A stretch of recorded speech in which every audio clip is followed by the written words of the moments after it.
Hey everyone, welcome to the main event. This is Joe Tillman, and you are watching the main event on the Hair Transplant channel. A production, you can call it a Hair Transplant Mentor production, which means that all of this falls under the umbrella of my website, hairtransplantmentor.com, where I've got just all kinds of nifty information about hair loss and hair restoration. Hey everyone, thanks for joining us or joining me. My name is Joe Tillman, and if you are new to the show and don't know who I am or what I'm doing sitting in behind this microphone in front of this camera, I've been in the hair transplant industry for 20 years as a professional, working at a very high level with some fantastic world-class clinics, cut my teeth with some of the best in the world, learning from them, learning how to think about this industry in a very unique way, having been a repair patient and then a success or a bad hair transplant recipient twice over, and then a successful repair patient, and then transitioning into the industry, working for fantastic people. And I've been doing this for the past 7-8 years in a very unique way, where I've taken my experience working in this industry and being a repair patient and being, exposed to all the different surgeries and procedures and information that's out there, and I apply this to where I'm working with currently 15 different doctors worldwide, and I review them using my own experience, using my standards that I've developed based on everything I just told you about. And I present them in other playlists on this YouTube channel as clinics and doctors I think are worth considering, because they do meet a certain standard that I think is pretty high. They're all highlighted on my website, hairtransplantmentor.com, where I also house I think it's still the largest glossary, terms and definitions of hair loss and hair restoration terms. So that's who I am. And this show, the main event, is pretty new. Just started it a few weeks ago. This is currently episode, I believe, 18, unofficially. And it is a call-in show, meaning there's a toll-free number, which you can see. Actually, I didn't put it down there. You can see right down there in the corner, right over there in the corner. It's 1-833-563-4247. Happy to take your calls. That's why I'm here. Answer your questions about hair loss and hair transplant surgery. Yesterday's show was fantastic. I loved talking to Alex from Seattle. He had some great questions. Turns out he was a patient of one of the clinics I work with that's ASMED in Turkey, and he's pretty happy with the result. And he had a pretty good perspective on things. And he's in a position where he's like, do I go for another one? Not sure, we'll see. He had 4,000 grafts and change. Wasn't quite enough to cover the area that he was dealing with, but it was nice to hear from him. And then Maurizio, an Italian living in Slovakia. That was a great call, because that guy has been around for a long time researching, and he remembers a lot of the stuff that I used to deal with and address online 15 years ago. And he had some great questions, and I really appreciated his call. And then there was Charlie, who also called from Vancouver, just down the street from me. He's a past caller on The Bald Truth. He's fun to listen to. And, of course, Spencer Coburn came in to recognize the main event. I had to say that. I appreciated his call. But, and you can watch that episode. It's just from yesterday. It's in the playlist on this YouTube channel. But let me look at the chat. What's going on in the chat? Any comments I need to see there? Nope, not yet. Let's see. I got multiple screens open right now. Need to bounce around. And here we go. Yeah. Hey, Milk Drinker. How you doing, buddy? Joe, what do you think of Brandon Walsh's hairline in 90210? I don't even know who that is. Sorry. I don't watch 90210. I don't watch TV. Bobby Lincoln, have any of you drove after hair transplant surgery? Driven home? I did, after my first repair. In fact, I was living in Seattle at the time, and I'd driven up here to Vancouver, and it's a 3-hour drive with okay traffic. And on my drive home, which was the day after surgery, or was it the day of surgery? I think it was actually, I don't remember, so long ago. It was either the day of surgery or the day after surgery. I drove home, and a 3-hour drive wound up being about a 6-hour drive because there was a snowstorm that passed through, got dumped with a bunch of snow. So I'll never forget it, though, because I drove to the border, and the border guard was asking me, what were you doing in Canada? And I took off my hat and I said, got a hair transplant. And he's like, yeesh, okay, go. Didn't ask me any more questions. Didn't even ask to see identification. He just said go because he didn't want to see it anymore. But that was fun. So yeah, lots of people drive after the hair transplant. If they're really local, then they'll usually drive home the same day. But a lot of times people will have someone drive for them, like a loved one or a family friend or one of their buddies will come with them and drive them, pick them up. But yeah, it's pretty common. Let's see what we got here. Is FUS dying out? FUS being follicular unit strip surgery, which is the proper terminology for what we call FUT or strip. It's a good question. It has died out to a degree.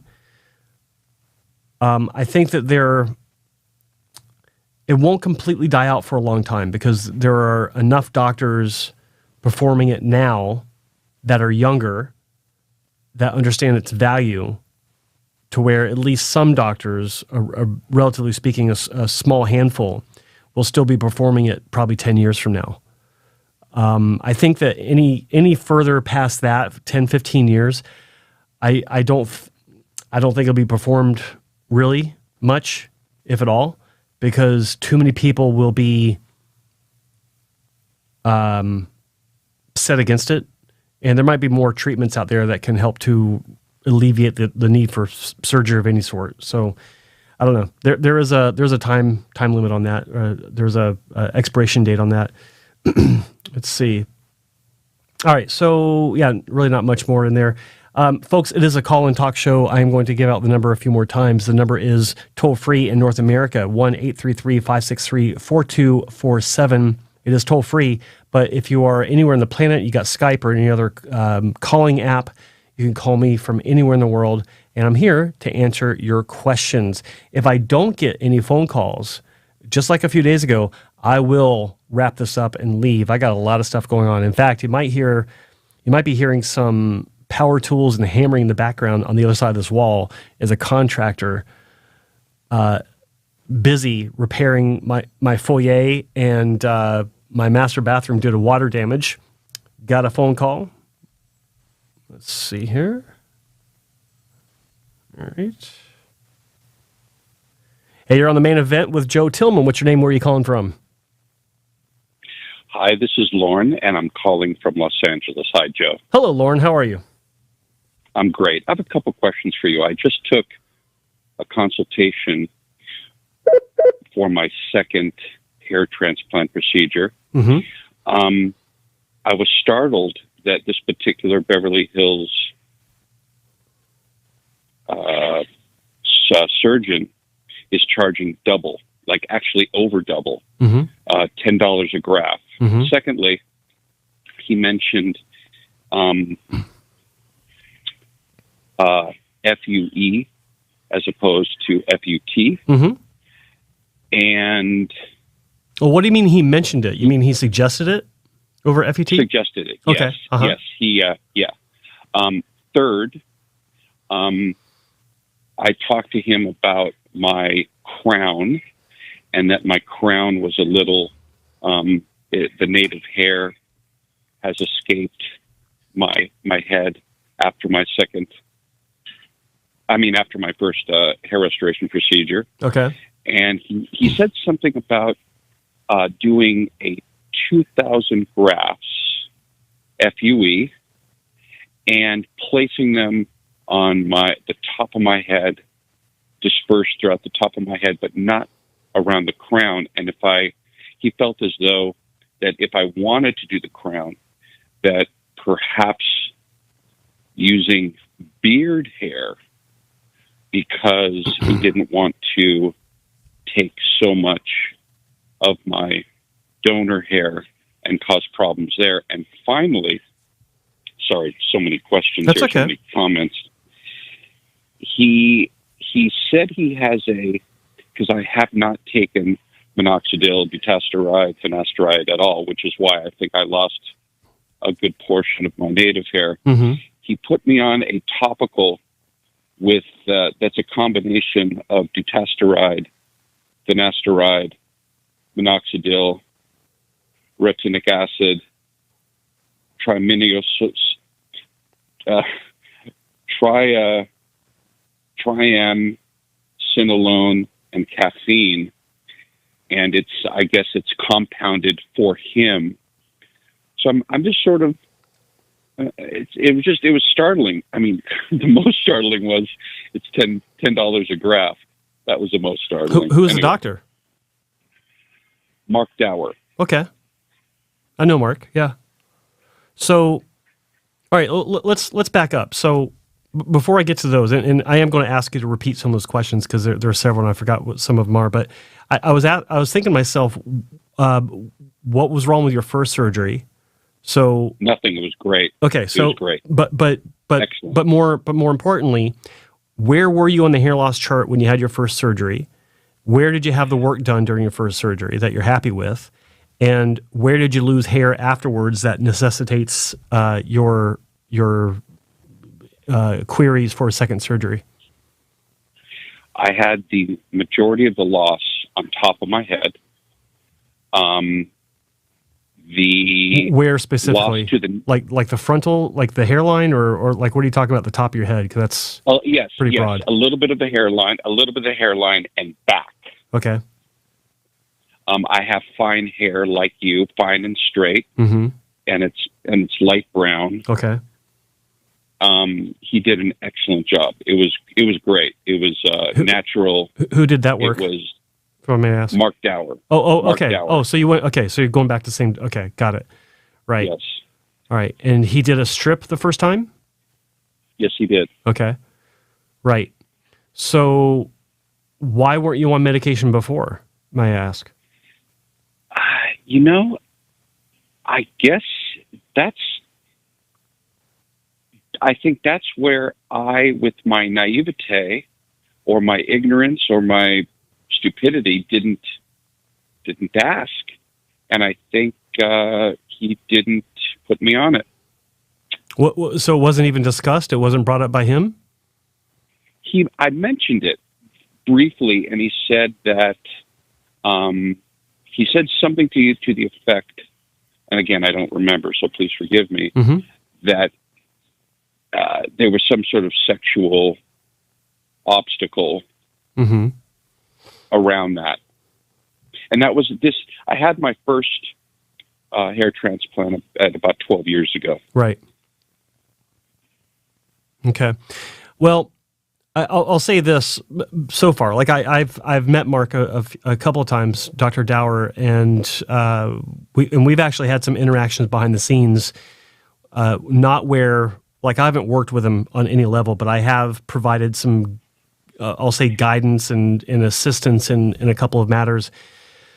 I got to say, I'm disappointed that it wasn't suggested. And to be completely honest, maybe he did suggest it, and maybe you forgot.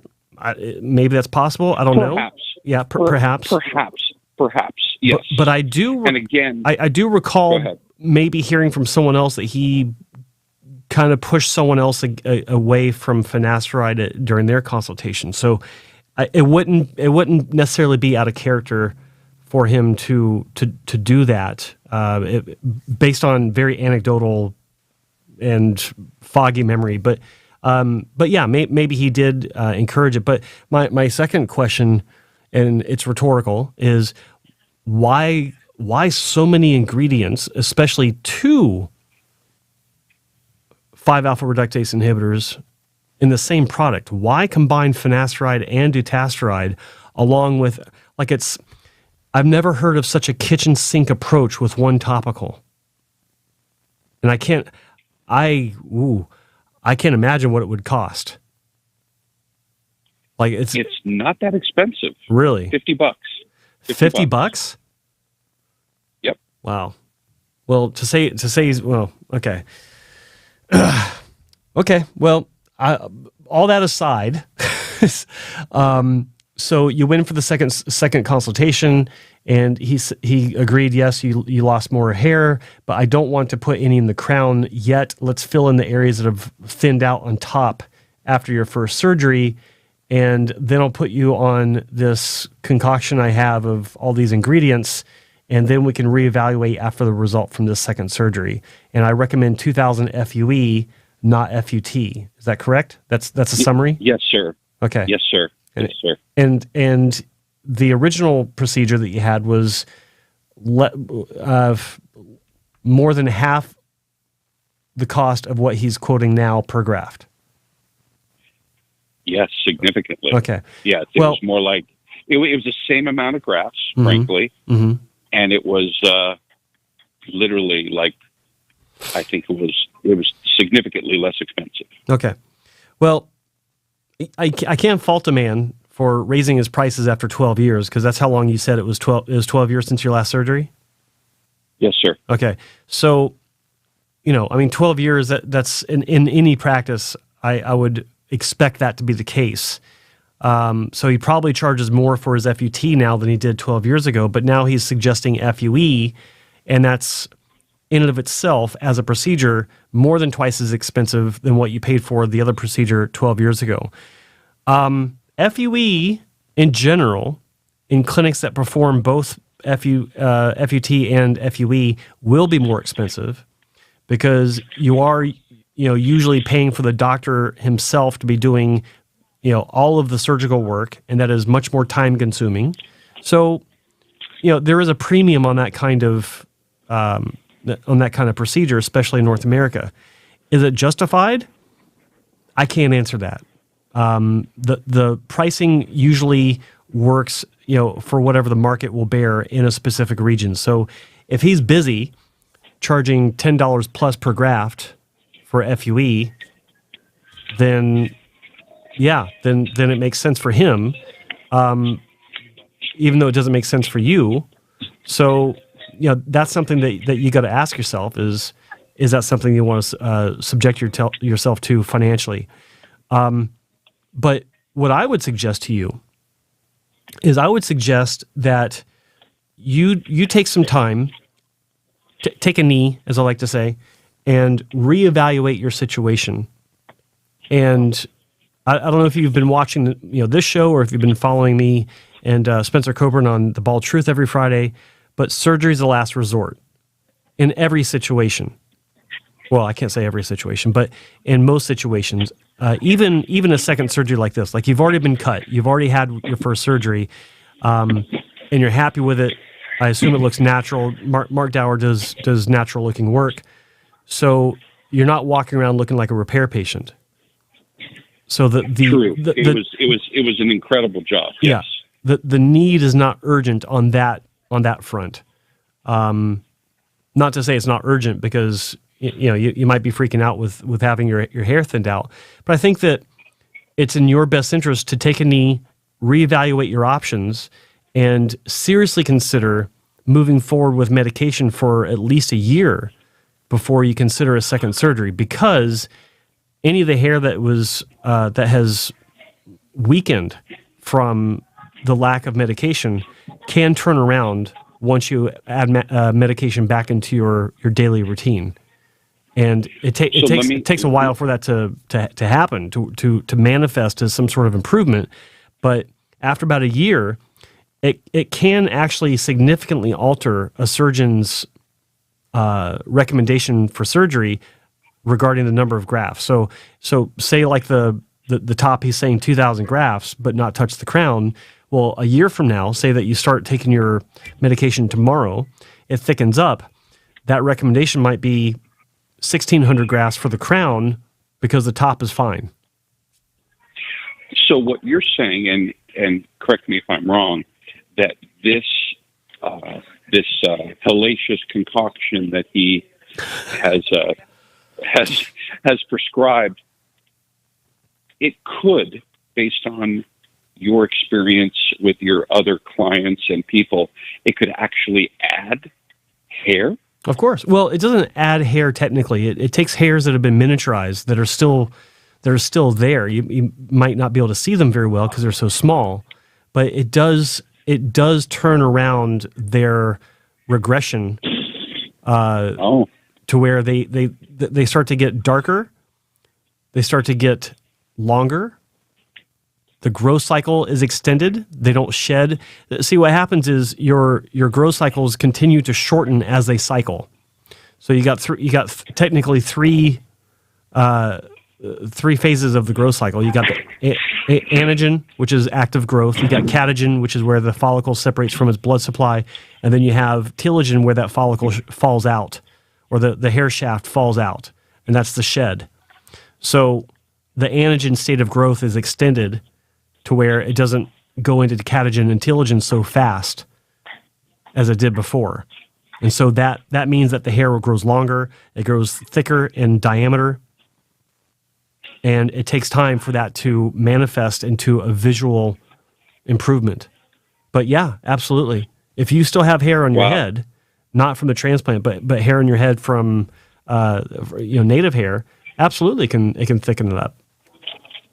Wow, I've seen it countless times, and that's why I believe that every doctor, it is incumbent upon every hair restoration specialist to inquire about the about the patient's medical history with regards to hair loss medication with DHT inhibitors, minoxidil, vasodilators, what have you. It is incumbent upon them to inquire about it. And if the patient says, no, I've not taken them, it is their duty, ethically, to educate the patient about the medication and to present that as an option and to tell them what would happen if they do take it, potentially, and if they don't take it, not potentially, but guaranteed. In other words, it's a fact that if you don't take medication, if you're dealing with male pattern hair loss and you're not taking preventative medications, you will lose more hair. It's not even debatable. You will lose more hair. You have one surgery. It's clear, yeah. It's guaranteed you're going to want another one. Not to make it better, but to fill in areas that have continued to lose over the years because you're not on medication. It's beyond me why anyone would do that. Now, again, it was 12 years ago. Maybe Dr. Dower did go over this with you. I don't know. I wasn't there. And maybe you do know, but maybe you forgot. Like I'm playing devil's advocate here. Sure. But today is today, and no sense in reliving the past and being, like, wow, I should have done this. It's like that's irrelevant at this point. Today's today. If you got any sort of surgery booked or anything like that, I'd postpone it. I'd say, I need to reevaluate this, give medication a solid opportunity to do what it's going to do. But even if you try it for a year and you don't see any improvement, I'd still stay on it because at the very least it should maintain where you are so it doesn't get worse. Agreed. Yeah, that's what it sounds like. That's the baseline expectation that everyone should look forward to. If you get a thickening, that's a bonus. Statistically, about 60% of patients that take it will have a noticeable increase in volume or coverage or what have you, and technically speaking, the terminal hair count. But I think I forgot the statistic, but well north of 60% of patients stabilize their loss through the use of, say, for instance, finasteride, or more specifically, brand name Proscar Propecia. So those are things that you need to consider. I would postpone any surgery until you've been on a DHT inhibitor like finasteride for at least a year and see how it works out for you. Well, that's what I'm going to do. Okay. All right. Any other questions? No. Thank you so much. I appreciate your time. All right. Thanks for calling, Lorn. Bye-bye. Take care. That was a good call. Toll free 1-833-563-4247. Again, toll free North America. Inviting any of you to give me a call. I'm happy to talk to you about hair loss and hair restoration. And I posted in a doctor's group today. I forgot to post another one. But there's one doctor's group today I posted in on Facebook. And I invited, there's almost 1,000 medical facilities. I won't say just doctors, but 1,000 facilities that are associated with this group. Hopefully someone will call in. I invited even doctors to call in so that they can make comments about anything I say or answer any questions.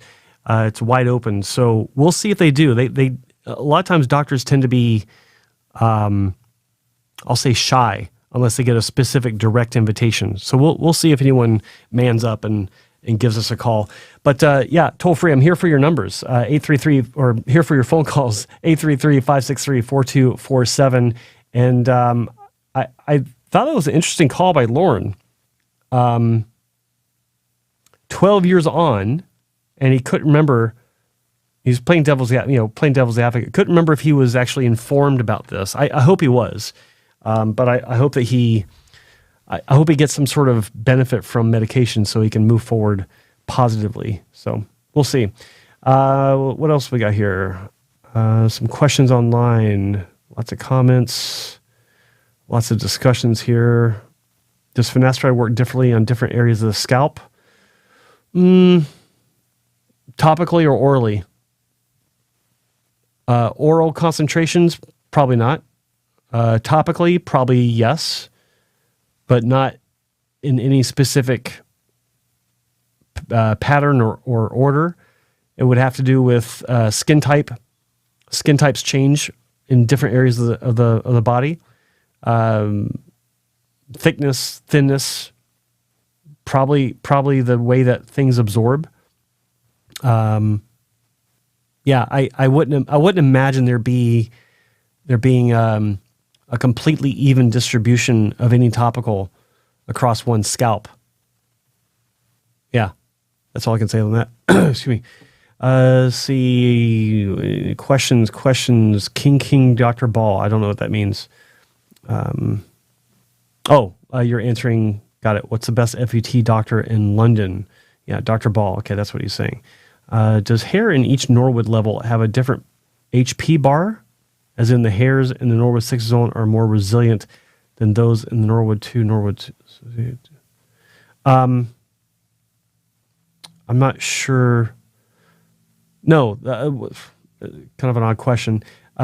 One set of hairs in say the crown area are not necessarily more resistant to DHT than in the hairline area. It doesn't matter based on the location. Just as long as it's somewhere in the entire Norwood recognized area, for lack of a better, those hairs will have variable susceptibility to DHT on the cellular level based on genetics. Like some areas are more susceptible than others based on how they were programmed to be. So what dosage MSM do you use? Yeah, FSK in the chat room says, what dosage MSM do you use? I take 3 1,000 micrograms or milligrams, I'm not sure which it is, per day. So 3,000. And is there a certain type of MSM we should get? Is it basically the same as biotin or like biotin on steroids? They're different, where MSM is a mineral. And from what I understand, it's in every cell of our body to varying degrees. Biotin is not the same. And I don't have a lot of experience with biotin. I've never had anyone tell me that they've had any sort of benefits with biotin. But when it comes to MSM, my own personal experience, it's great for joints and it's great for skin, nails. My nails grow faster. My hair's growing faster. And I know several people over the past 20 years when I first learned about it that have had the same outcome. I don't think it does anything to improve coverage or like hair shaft diameter, maybe, but not in the same manner that finasteride does. I'm going to start researching it more because I have told you guys that I take it, and I take it based on research I did a long time ago, and I've forgotten a lot of it. But I'll start doing more research on it, and maybe I'll make a video about it if I get some time. It's a good question though. Let's see. What would you do if you keep losing hair while on the big three? What are the big three? And I ask because that varies depending on who's asking the question, who's answering. The big three can be minoxidil, finasteride, and I've heard people say ketoconazole shampoo, or it can be finasteride, minoxidil, and spirulactone. I don't know what the big three is for you. So, does general anesthesia negatively affect recently done hair transplant? It shouldn't. It shouldn't affect it. Yeah, it shouldn't. Let's see, but Joe, isn't it a bad thing that it grows hair faster? Wouldn't you want the hair to stay in anagen as long as possible rather than grow and fall out quicker? That's a good question. When I say that it makes it grow faster, I don't mean that it. I don't mean that it kicks in the transition to the telogen or catagen then telogen phase faster. It just gets it to length faster. And for all I know, it does extend. I don't want to say that. It's a good question. I'm trying to figure out how to answer it properly. I've not observed the telogen phase kicking in any sooner while on MSM than not on MSM. There you go. I had to answer that correct. I had to think about that one to answer it correctly, and that's it. Yeah. The big three, according to Milk Drinker, are derma rolling, laser helmets, and prayer. That's funny. That's good. I didn't pre-read that before I read that out loud. That's funny. David Anthony, does SMP work very well to cover up FUE scars, especially for those that have short fades in the back and donor region? That's a good question. Sorry, I'm still a little sick. My voice is getting a little bit hoarse. SMP can be good for scars. The problem with SMP is, and I remember several weeks back, someone was trying to get some SMP artist to come on and talk about this, but the guy never did. It can be good, but the problem is finding someone that's honest about what they do and how it works and what the long-term outcome might be. And what I mean by that is several times over my career, I've asked people when they tell their clients that you don't need a touch-up for 5 to 7 years. The first question I ask them, how long have you been doing this? And if they tell me anything less than 5 years, I ask them, well, how do you know it takes 5 to 7 years? If you've not been doing this professionally for 5 years, then how do you know? And they never have an answer. Ever. They just kind of fluster and either call me an asshole or they block me if it's on Facebook or some sort of social media platform. And it's pretty funny. But it's a very simple question. And to date, no one has been able to answer the question if they've not been offering that treatment for as long as they say that it lasts.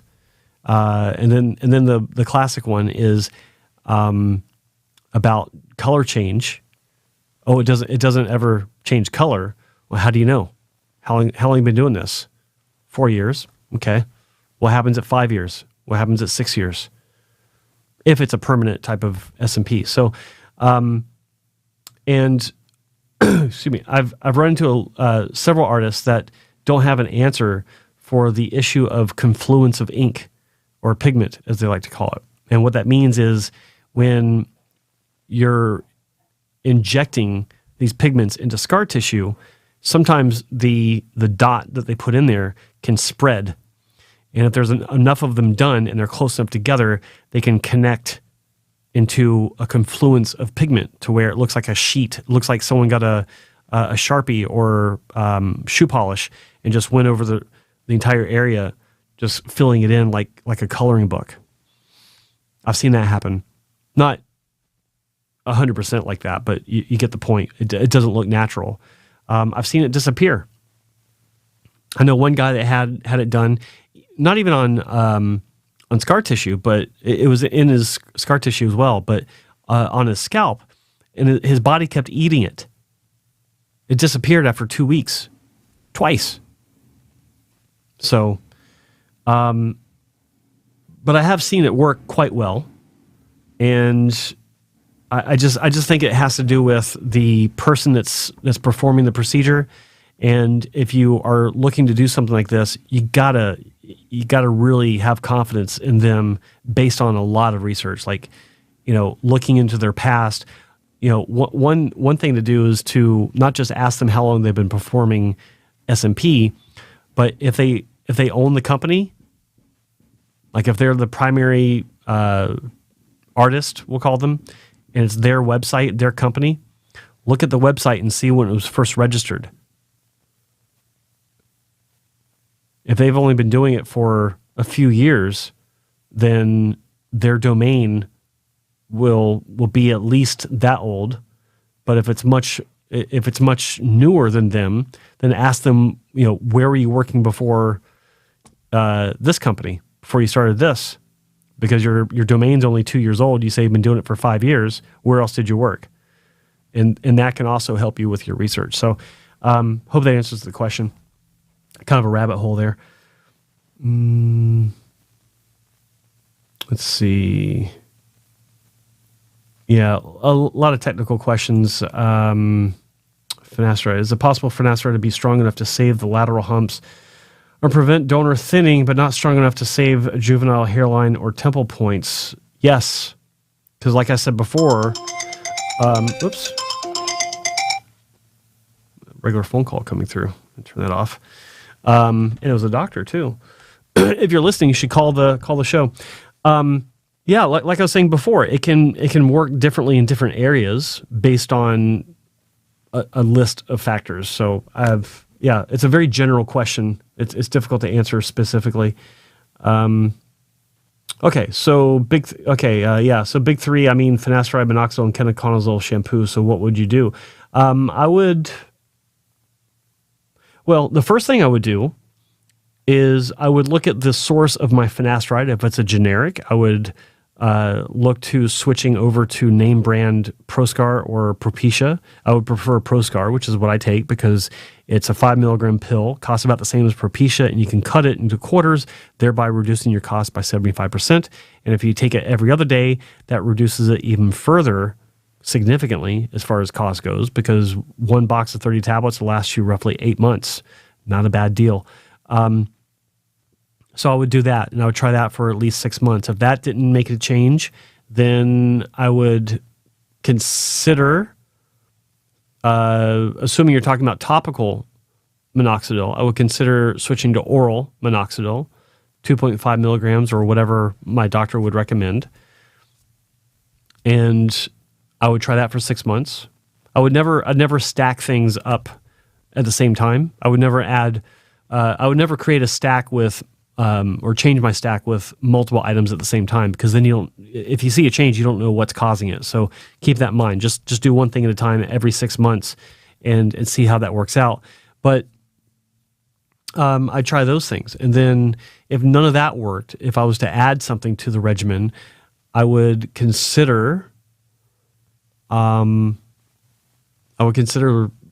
sort of regenerative medicine approach, either a PRP formulation, an exosome approach based on, and I would go to a reputable clinic that has a history of regenerative medicine and has demonstrable results that show that there's some sort of effectiveness. There are options. Laser can work for some patients. I think that's a pretty good answer. So there you go. Let's see. People, this is a call and talk show, and I've been answering questions in the chat room, which is fine, but I'm not going to do that much longer. I will be shutting this down. I have no problems doing that. Got a lot of stuff to do, and I'm here for you. I don't get paid for this. I'm here to answer your questions. The toll-free number is 1-833-563-4247. That's toll-free North America. You can use Skype or any other calling app to call me worldwide. Happy to answer your questions. Let's see. Yeah, you're welcome. That's really well thought. Is it? I was rambling. Hey, thanks for calling the main event. You're on with Joe. What's your name? Where are you calling from? Hello? Hi, Joe. Hello. Is this Chris? It's Chris. Yes, Chris from Poland. Chris from Poland. How are you, Chris? Yes, I'm fine. I was reading this week about verteporfin, and I wanted to ask you, what do you think about that? Not much. It's very preliminary. There's nothing that excites me about it. I was talking to Dr. Cooley about it when he was on the show a week ago, I think, and he said he's been watching it from the beginning and he's not really impressed at this point. Doesn't mean that it won't get better. Doesn't mean that there's that there's not more to learn, but it's nothing that I'm excited about. Like, I don't even really watch it. I looked at some of the results at one point when someone said there was results, and I'm like, okay, next. That's all I got to say about it. Okay. What do you think about stem cell therapy? Because I was reading a lot about this, and I don't know if it's some kind of a little bit scam or. It can be a lot of places that say we have stem cell this or stem cell that type of surgeries, which is definitely a scam. There's no stem cell surgery. There's no stem cell transplant, which is not common, but it's one of the more frequent types of references to stem cells that are scams. Happens a lot in India. A lot of clinics in India say that they're offering stem cell hair transplants. There are some in Turkey that offer that. I have to imagine there's some in other parts of Asia that offer that. It's all a scam. There's no such thing as a stem cell transplant. One guy from Italy, he proposed me that he can repair my donor area with stem cell hair transplant. So I was wondering if it's a scam. Was it the same doctor you were telling me about before? Or is it a different doctor? No, different clinic. Okay, good, because I would not expect Vincenzo Gambino to be offering stem cell transplants. No. He wasn't saying anything like that. He was very straight with me. Yeah. Like I said, there's no such thing in reality as a stem cell hair transplant, and no one can rejuvenate. I'm actually sad that they tried to tell you this. No one can rejuvenate the donor area with some sort of stem cell procedure. It just doesn't happen. If it did happen, then they would have stumbled upon the Holy Grail, and they would have solved the issue of donor supply, and it would mean an unlimited donor supply for hair transplantation. But at that point, why would they even need unlimited donor supply when they can just, logically just make these treatments onto the top of the scalp where people are losing their hair and reverse hair loss? No, it's a total scam. Total scam. No. Yeah, you know my case, so I'm really worried about my donor area. And I've got last quick question, because I've got a lot of hair on my scalp, and a lot of they put a lot of grafts in my native hair, yeah.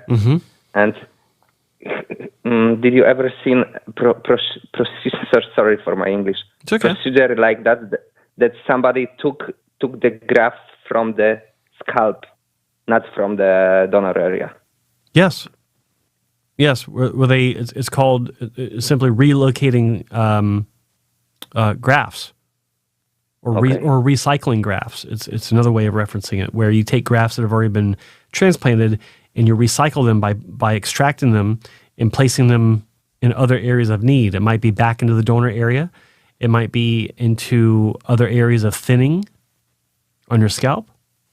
Yeah, I've seen it. I've seen it done a few times. It's not very common, because a lot of times when grafts are in a position where they need to be removed, it's because they look really bad, which means that there is quite possibly some damage to them, where another extraction attempt for recycling creates so much damage where they're just not usable. They're not viable any longer.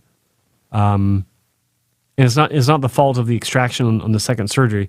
It's just they're damaged so much on the first surgery that no one can save them. All they can do is extract them, and because they're already damaged and they're at funny angles, it just causes issues. So, yeah, it can be done. It has been done several times that I'm aware of, or many times, but it's not always ideal for recycling. It works sometimes. So it just depends on the condition of your grafts from the first surgery. Because my biggest problem is that they put a lot of grafts in my native hair, and or all of them are in the wrong angle. Yeah. So, well, the good thing is that with your native hair surrounding it, it should be difficult to see. Where the only ones that you'd legitimately want to take out are the ones that you can see, which are in your temples, and have those removed and maybe placed back in the donor area or some other area of need, so that they're not so visible. Because that, in my opinion, based on the photos that you sent me before, that is the problem, is your temples. That's the main problem. That is the biggest problem. Because with your donor area, it doesn't necessarily look like you had a bad surgery. It just looks like with a proper haircut, it just looks like you got a really short haircut.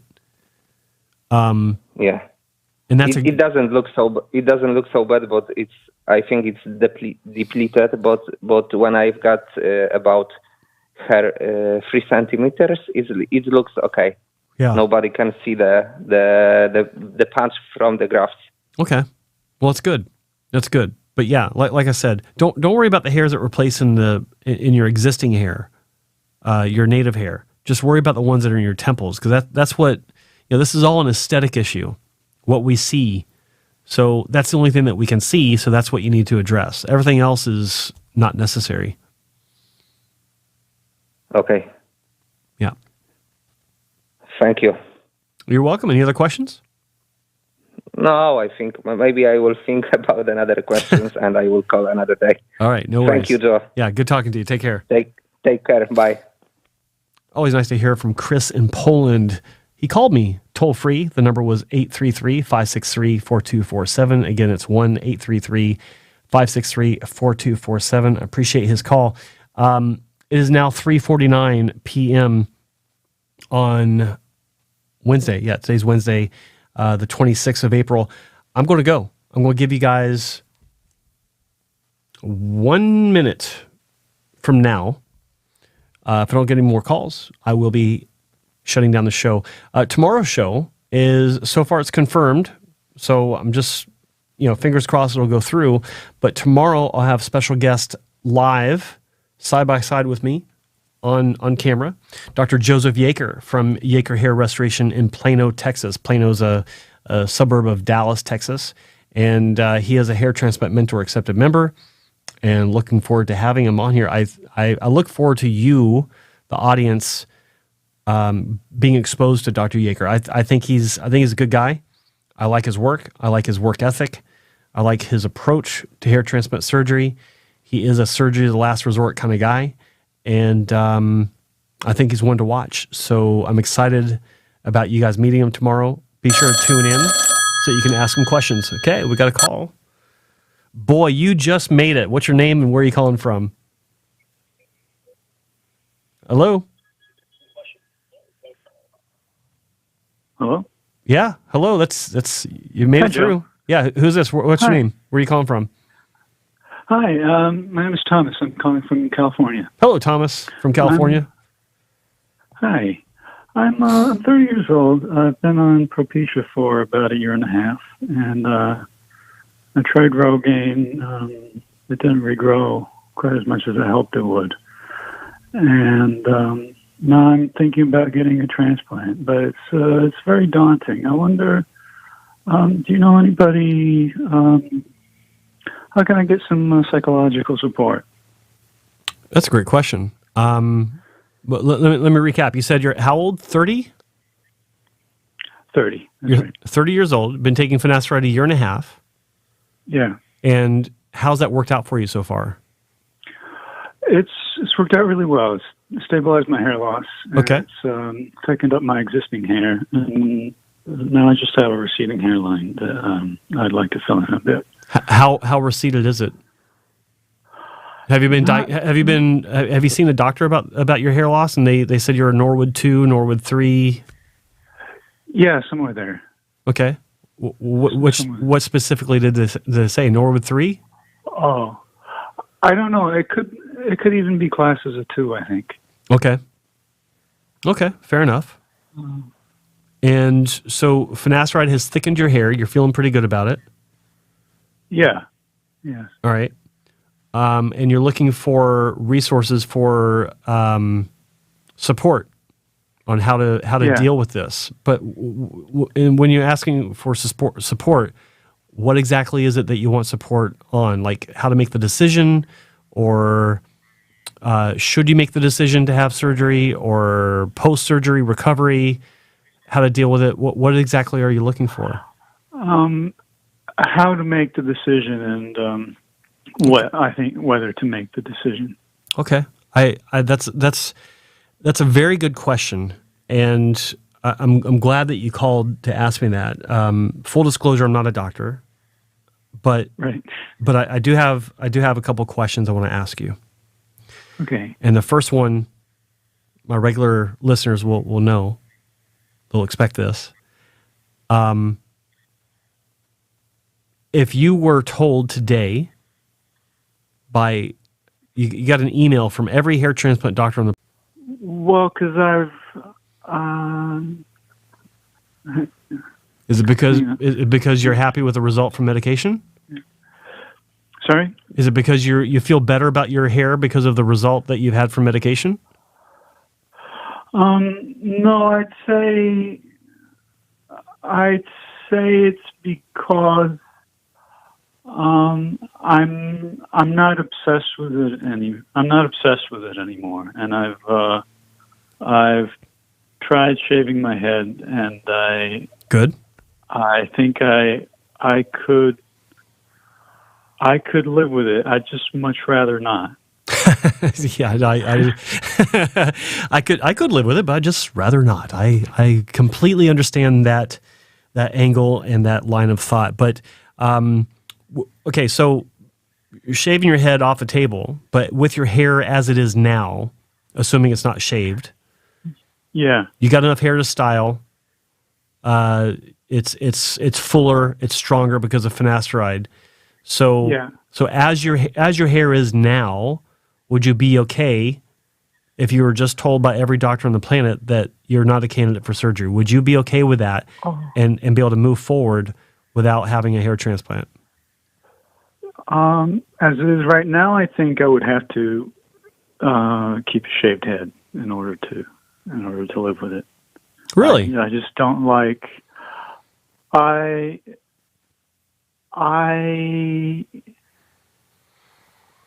just don't like the way it looks. I've been told by multiple people that it looks good. Okay.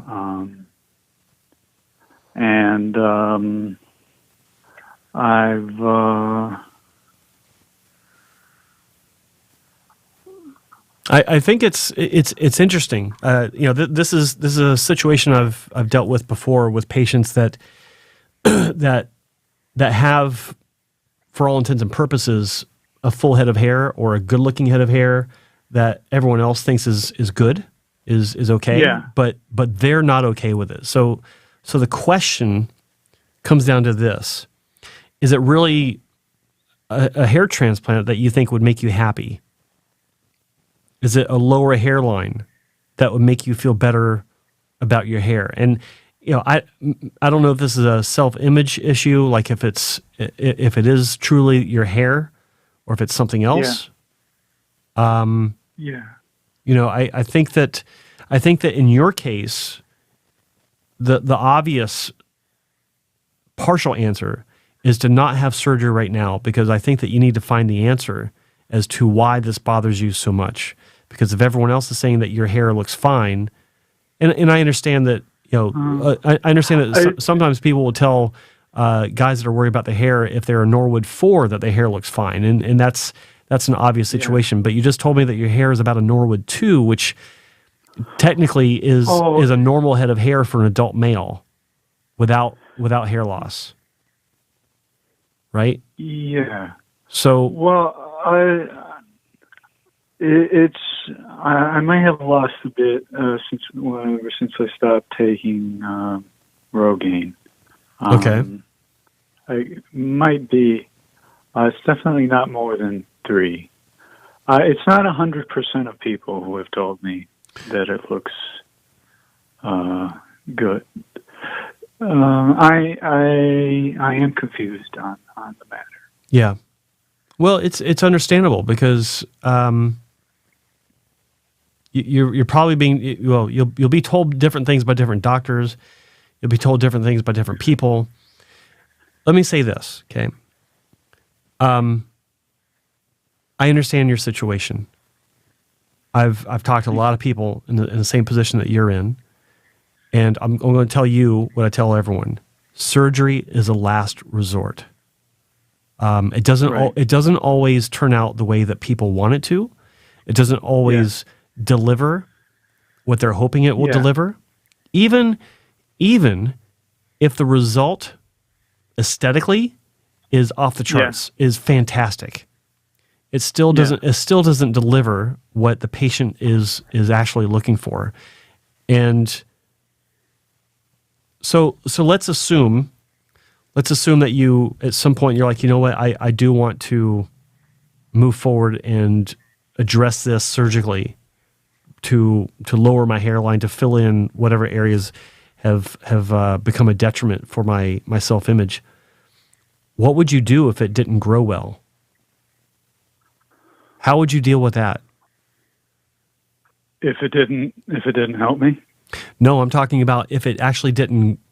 If more specifically, say that you're recommended, and this is a completely random number, 1,500 grafts, and say that it was a bad outcome to where maybe a third of that grew, and the rest of it didn't, or God forbid they all did grow, but they were all in like bad directions. They were multi-hair grafts and it just didn't look natural. How would you feel about it then? What would you do in that situation? Because if you're this, kind of questionable about what you want to do, and you're thinking maybe surgery will help you to feel better about yourself, then you have to consider the downside of if the surgery doesn't actually perform the way that it's presented as performing. Because every clinic will say, oh yeah, all these natural results, it grows 100% growth or 98% growth 100% of the time. We don't have any unhappy patients, any of that. Yeah, that's bullshit. They're lying. Every clinic has unhappy patients because, some cases the grafts didn't grow to satisfaction, or they did grow and they just didn't look natural. That there's a list of reasons why, legitimate reasons why patients can be unhappy from every clinic. So the question is, did you consider that? And if you did, what was your game plan if the surgery did not actually manifest the way that you were told it would? That's a question that you have to keep in mind, because you're talking about looking for guidance on whether you should get a hair transplant or not.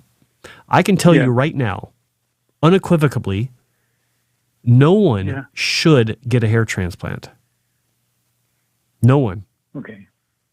This is an elective procedure. This isn't bypass surgery because of a clogged artery. I see what you mean. Yeah. No one should get a hair transplant. A lot of people want to get a hair transplant, and it can do wonderful things for them. But there are also a lot of people that want a hair transplant and it's done horrible things for them because it didn't look right. It was unnatural looking. It didn't grow well. Their donor areas were damaged somehow, either excessive scarring or too much taken from one area, like different areas of the scalp depleted, where there's no hair left or very little hair left, and it looks patchy and it looks sickly. Like there are issues that can be a negative from a hair transplant, like with any any surgery, cosmetic surgery or primary surgery, it doesn't matter. Urgent care, doesn't matter.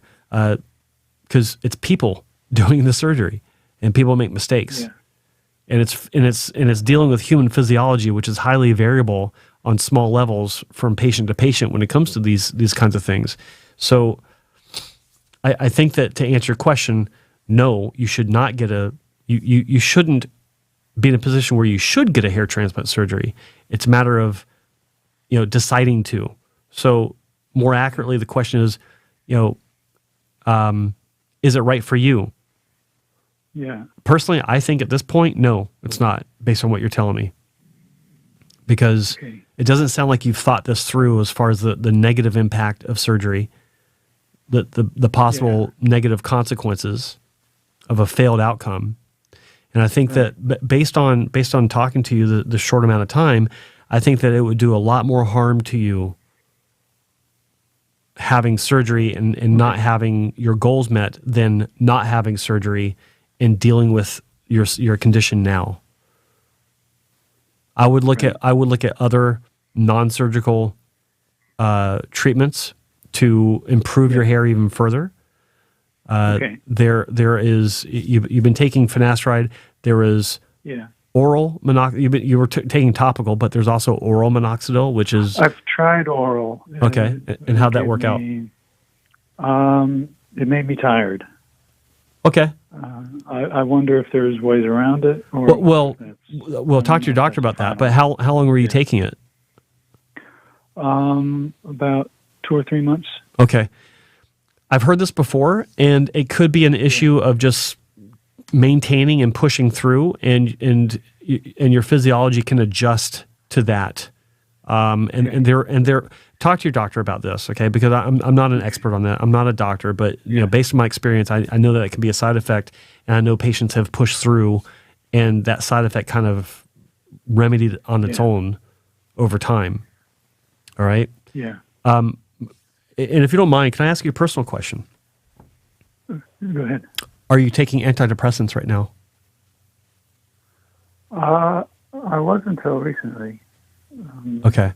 So you came off of that. How long ago? Was it recent? I came off of that a few weeks. Okay. And I've been feeling better, in fact. Good. Yeah. Oh, congratulations! I love hearing that. That's fantastic. So that's even more reason not to make a decision like this now, because your mental state is going through transition, and it will be for quite a while. Okay. So yeah, I'm glad I asked that, but it reinforces what I was saying. Surgery is not for you right now. Continue to do your research. Continue to ponder the question: do I actually need this, or is it just something I think will fix something other than my hair? Right? Because a lot of times, I've seen this a lot of times, and I'm not saying this is your issue, but I've seen this a lot of times where people are looking for something to fix about themselves because they're not happy about themselves. If they see what they perceive to be a flaw, they think that if they fix it, then that will fix their problem. And it doesn't always work out like that. It can actually exacerbate problems. So there's nothing better than au naturel, than being as you are and learning how to deal with being as you are, as opposed to trying to fix it surgically and having it wind up being worse. The issue. Yeah. Okay? Yeah. So don't rush into this. I don't think it's for you. Okay. Not now anyway. And talk to your doctor that prescribed that you were talking to about that was prescribing your antidepressants, and look for their input as well, if you haven't already. Okay. But to me the answer is clear. Don't get a hair transplant. Yeah. Okay. All right? What is the answer when you said, what would you do if the outcome wasn't, if you had a bad outcome, what would you do? What is the answer that somebody would have that would make you say that they were ready? The answer is that I've heard. Well, I don't like to say you're ready for it. Oh, sure. Because it sounds too final, right? Yeah. But I've had people tell me that they have thought about it and they're willing to take the risk because they understand that it's not perfect and it may not turn out to be 100%. And Yeah. and they feel like they've mitigated the risk by finding a clinic that has a great track record, and they would, fingers crossed, it wouldn't be an absolute disaster, but they do have the financial resources, and they feel like they're strong enough emotionally to deal with the time and commitment needed to become a successful repair patient. And repair, granted, is relative. Sometimes it can be quite severe, sometimes quite minor, relatively speaking. But they're in a position to where they'd be like, okay, so if it doesn't grow 100%, then sure, I'd be willing to financially and time investment and emotionally go back through it again to fill in the spots. Or if I had a wide donor scar, or if I had excessive scarring, I would be in a position to where I can address it. Or even if I'm not, I'm willing to take the risk because I feel like I've done my research. I feel like I've found a clinic with a good track record, and I know that the chances are there, but I feel like they're minimal, and I'm willing to risk it. Like that kind of answer. That makes sense. That's the kind of answers I look for, because there is no way to say, oh well, if it fails, then oh well, I actually had someone tell me that, and I was like, doesn't work like that. Now you need to think about this. So nope, you're not ready for a hair transplant. That kind of thing. But I think that you definitely are not a candidate at this point, and. Your journey, I think, is acceptance. And it doesn't mean that you're not a candidate later on. I think that the ideal candidate is someone that has accepted their situation. And they're fine with it. But it's like, you know what? I do want an improvement. I do want to take that chance.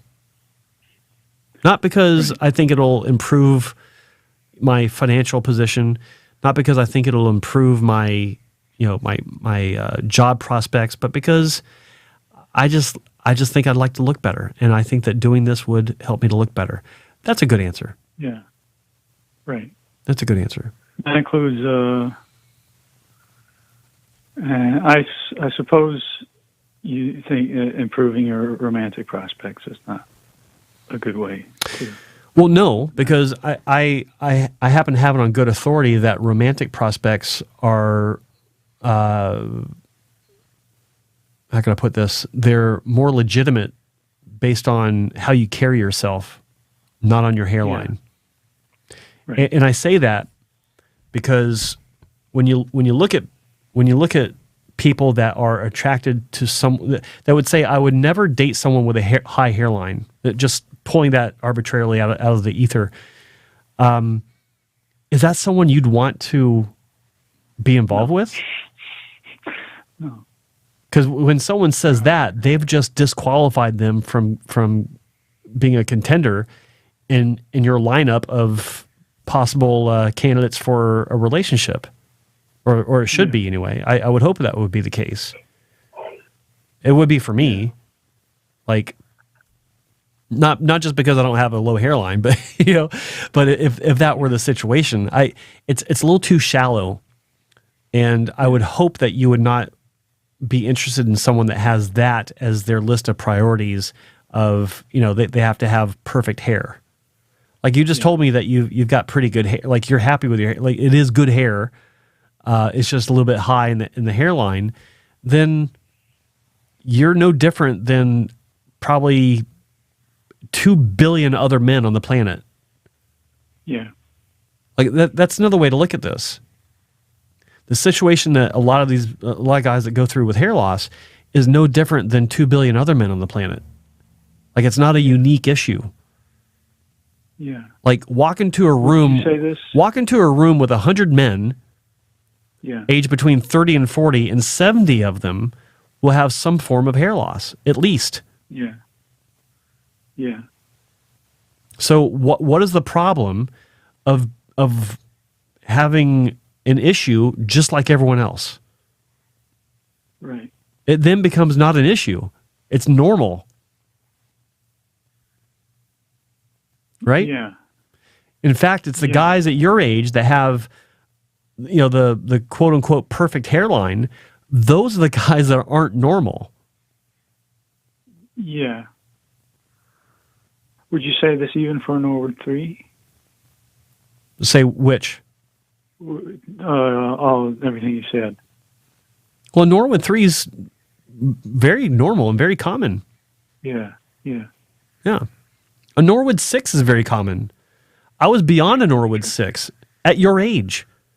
When I was 30 years old, I was walking around with ant legs on growth hormone sticking out of my hairline at really bad angles and directions, and nothing behind it. I was a full-blown Norwood 6 at that point. Yeah. And it didn't destroy me. Like it was difficult to live with, but I actually was able to carry on with my life. I was actually able to get married. Right. At the time. I was barely 30 years old at the time, actually, when that happened. And before that, I was dating. And I look back at my pictures back then and how I was dating, and I keep asking myself, how the hell was I even able to date the way I looked? Right. So if I could date, then anyone can date. That's the way I look at it. That's the way that works. So look, it really is about how you carry yourself.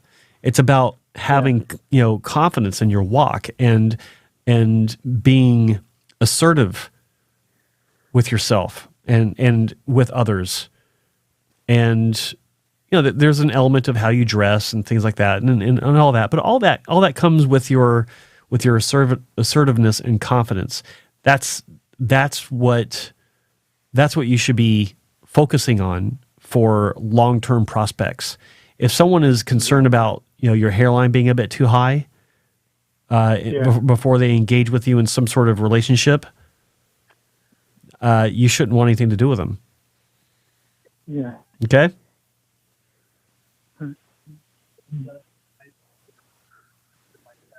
Sorry, I can't hear you. Hello? Yeah. Hi. All right. You okay?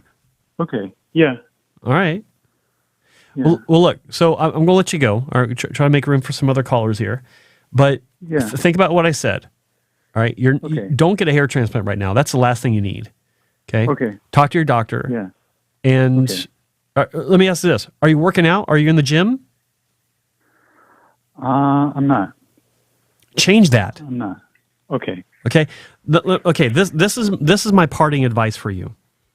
Okay. Remember, I'm not a doctor, but I feel like one of the best things that anyone can do for themselves to feel good about themselves is to get into a regular routine of strength training. Yeah. Okay. Look at your nutrition levels. How are you eating? What are you eating? How often are you eating? Are you eating too much, too little?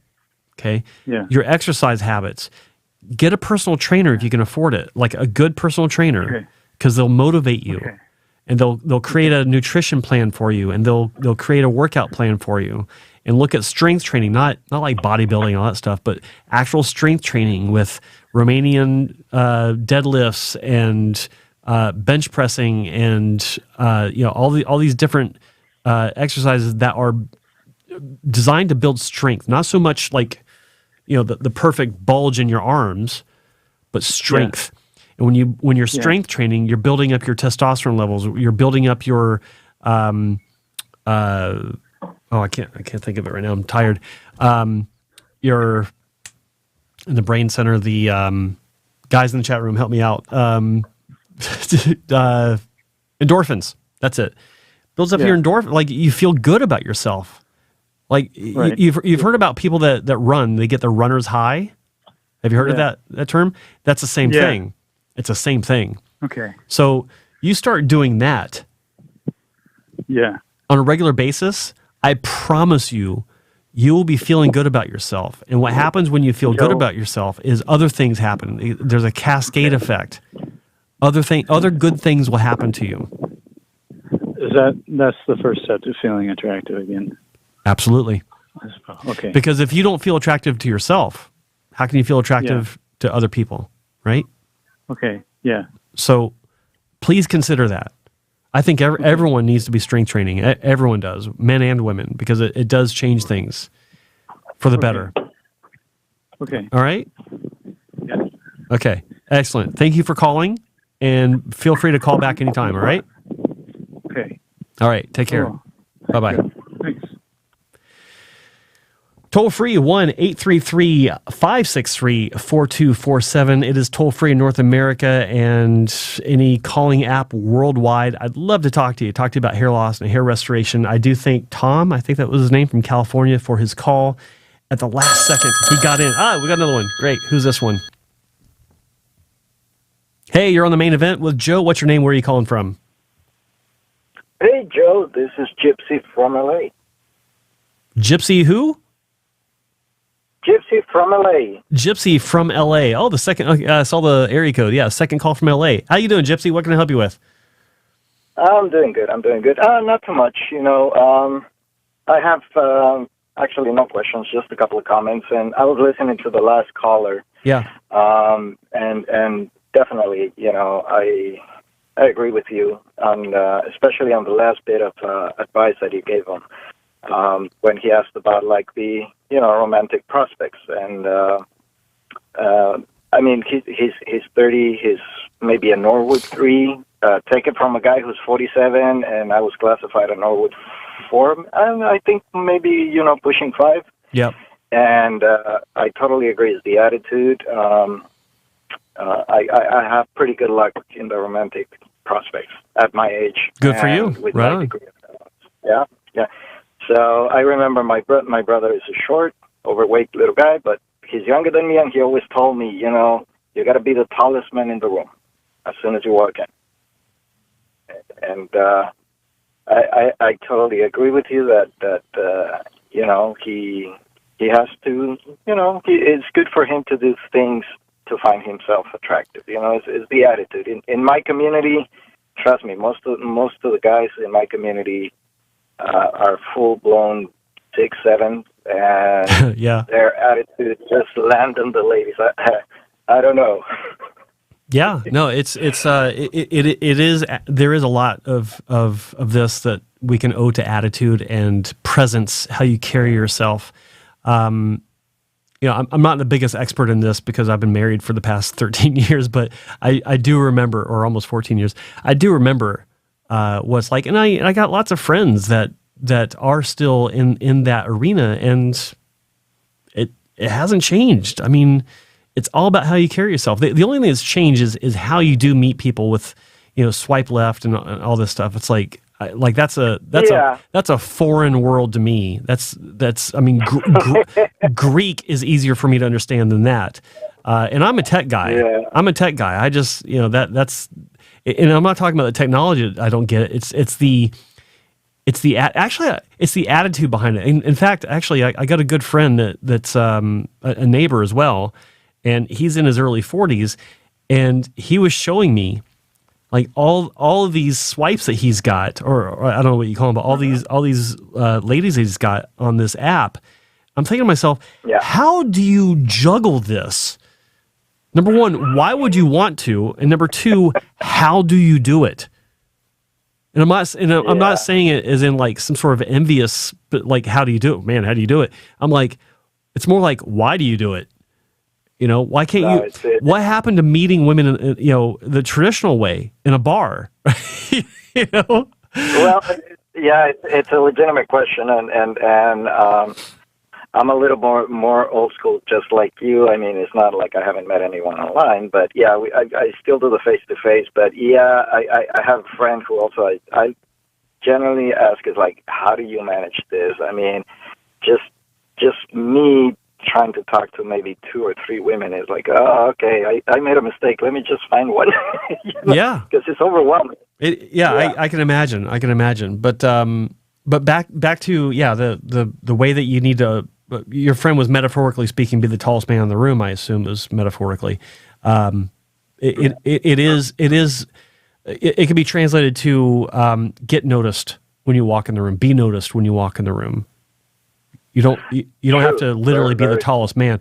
Height does help, but that's not the only thing. I mean, a lot of things can help, and that's one of them. But none of them are absolutely necessary for success in that. And it translates into success in all aspects of life if you feel good about yourself. It reflects on your relationships, not just dating, but also your interpersonal relationships with friends and family, and professionally speaking at work. You're more likely to get that promotion if you carry yourself well, as opposed to having just a good hairline. Things like that. I mean, it's such a deep rabbit hole we can go down this, but I do appreciate your call about that. It's nice to hear that from you, that you've had success and you're dealing with the Norwood situation. And yeah, I mean, we all deal with it. Most men deal with it at some point. It's just about absolutely the kind of fortitude you have inside to actually push through with it. Yeah, and I think also part of why it's sometimes hard for us to deal with the hairline going away and things like that is because I think we assume that also most women think like us, as far as like we put a lot of emphasis on a woman's look. Of course. We are very visual. Males, we are very visual. But I mean, this is anecdotal, but I've heard it from a significant number of females that they're like, well, yeah, that matters maybe when you're younger, or maybe if you're like on the extreme of that fantasy or that perfect whatever. But it's like most women look at attitude, even sense of humor is number one. Mm-hmm. They like character, and I was told by one specific woman, it says, look, you notice when a girl comes into the room, she looks all around, and then she finds the guy that displays the most character because she's going to feel safe. Mm-hmm. And a woman of substance is gonna for the most part look past all your imperfections, at least on the physical level. There is a maturity level, that's involved with that. Yeah, but what you just said is very true. Even a woman that's already established herself, she will look for that subconsciously, even that safety aspect, feeling safe. Yeah. is a very big component of attraction. Mm-hmm. Absolutely. I've heard that myself many times. Yeah, my ex, when we were together, and we used to talk about my hair loss, and she was like, "No, you're crazy. You're not losing anything," and all this stuff. I mean, she was being nice, Yeah. But when I finally really pointed it out, and we're still in touch and everything, and I asked her at one point, it's like, if I lose it all, she's like, who cares? It's just hair. Yeah.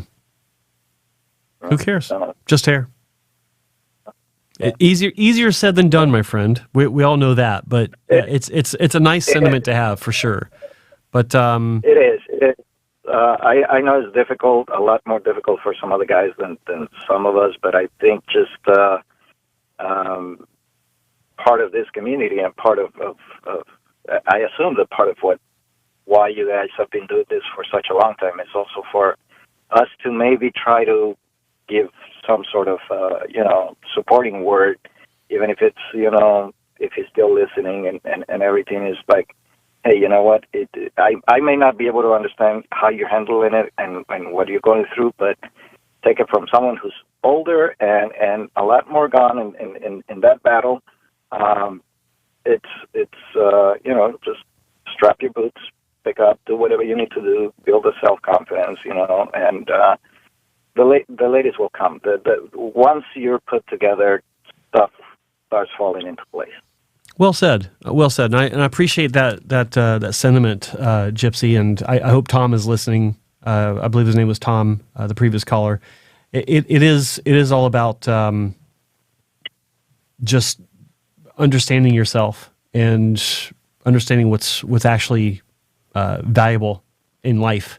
And hair is valuable, no question about it. But it's a matter of augmenting what we already have as far as our self-image, our confidence, I don't even know if it's confidence. It's just our comfort level with ourselves. If we have a strong comfort level with ourselves, which could be called confidence in some situations, and I think that's the most important thing. And you're exhibiting that, Gypsy. I appreciate your anecdote about your own situation, and yeah, you just confirm it. I mean, you're the random next caller that's saying the same thing. So I appreciate that, and I hope Tom does too. Yeah, and I hope. I mean, I don't know if it'll help him, but I would say that if he's still listening, that maybe he goes and checks out Women Hair Loss Project, because she does a great job of explaining her journey and 100%. And motivating people. Yeah, Women's Hair Loss Project. That's, gosh, I wish I had the actual reference in my head. I could throw that on the air, but excuse me.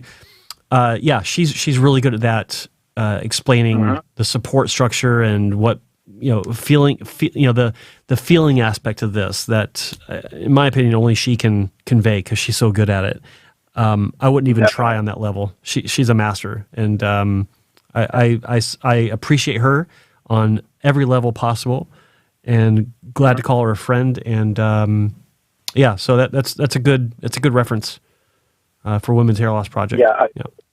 Yeah. For I don't know. I have this intuition that he would connect with her story, and she would be able to create more of a sympathetic base for him or an understanding. Let's put it that way. Yeah. Than you and I can ever do. Yeah. I mean, it's not everyone can. Not everyone is compatible to speak on that level, and I think you're right that she might be more compatible with him on that level to help him with that kind of information. But regardless, I'm sure that your call, again, if Tom is listening, has helped. I don't see why it wouldn't, because I think it's a very, very genuine story of support, and I appreciate you calling on that. Well, hey, my pleasure. All right. Thanks for calling, Gypsy. Call back anytime. No problem. All right. Bye-bye. All right. That's another great call. I appreciate that one. And it's 4:30. I'm going to give it another 2 minutes. And if I don't get another call, then I will be cutting out of here. Got stuff to do. The toll-free number is 1-833-563-4247. Again, 1-833-563-4247. I am live here out of Vancouver, British Columbia, shooting out to you guys worldwide. You can call me worldwide using Skype or any other calling app. Happy to talk about hair loss or hair restoration and answer your questions. I will go to the chat room while I'm waiting. Let's see, just more than a minute and a half.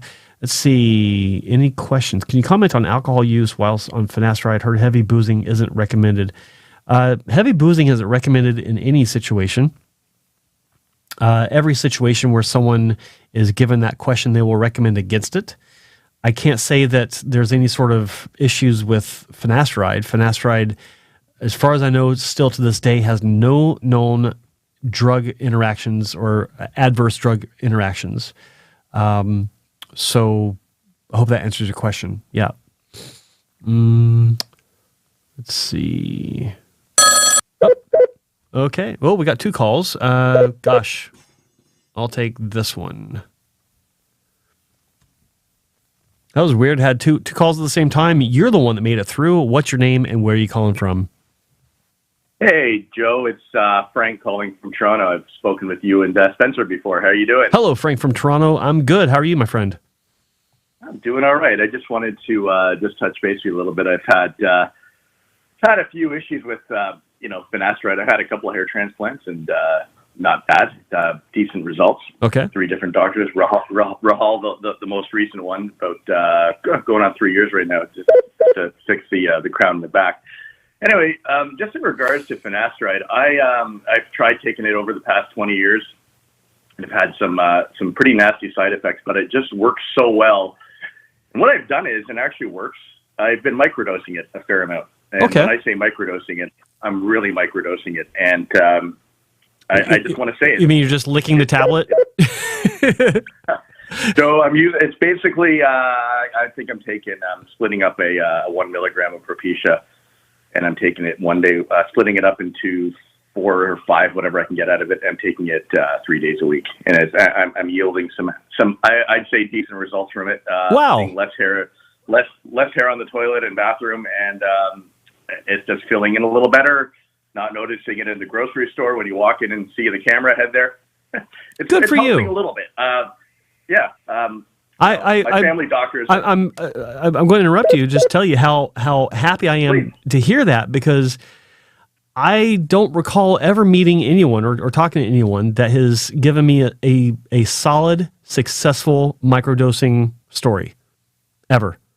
I've read about it. Like, people say, well, I read that you can microdose, I have been microdosing and blah, blah, blah.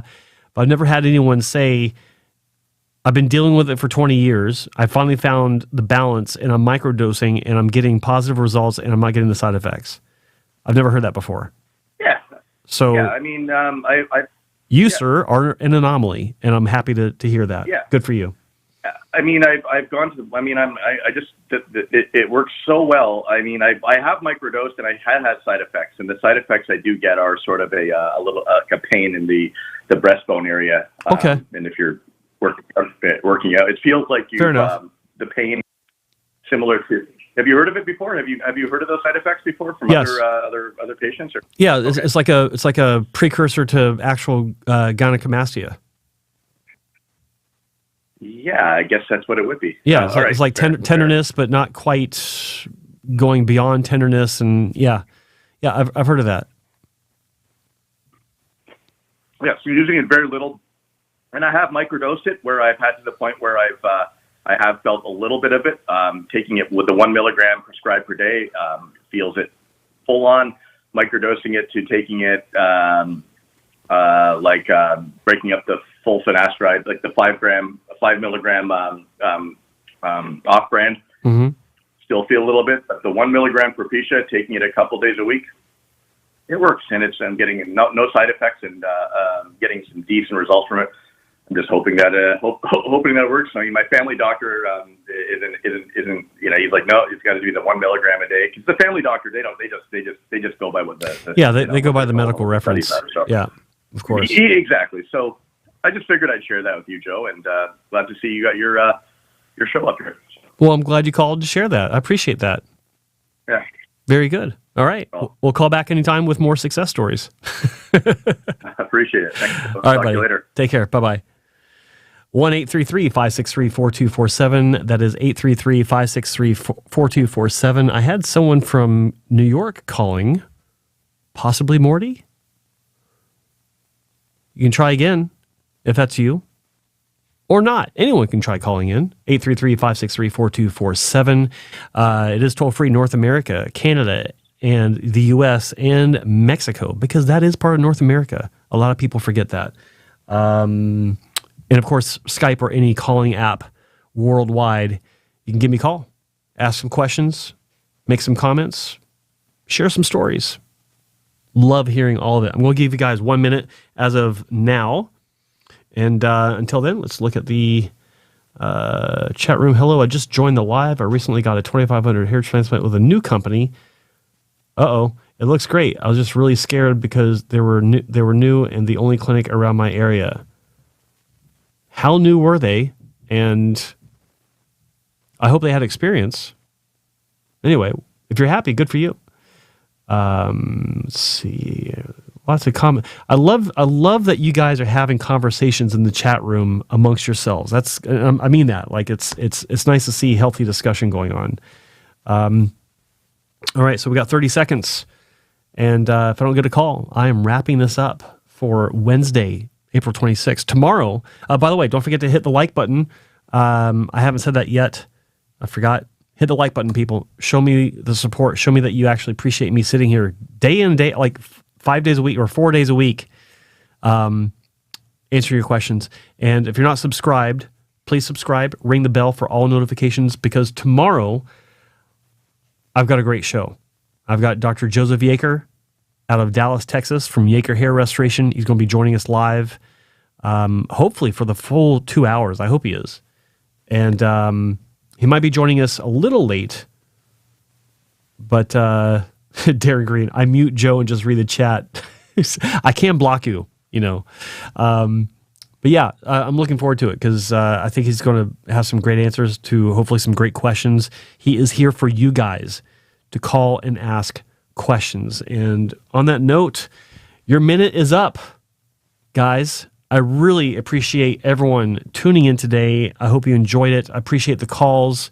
Fun show. And with that said, I'm out of here, kids. Bye-bye.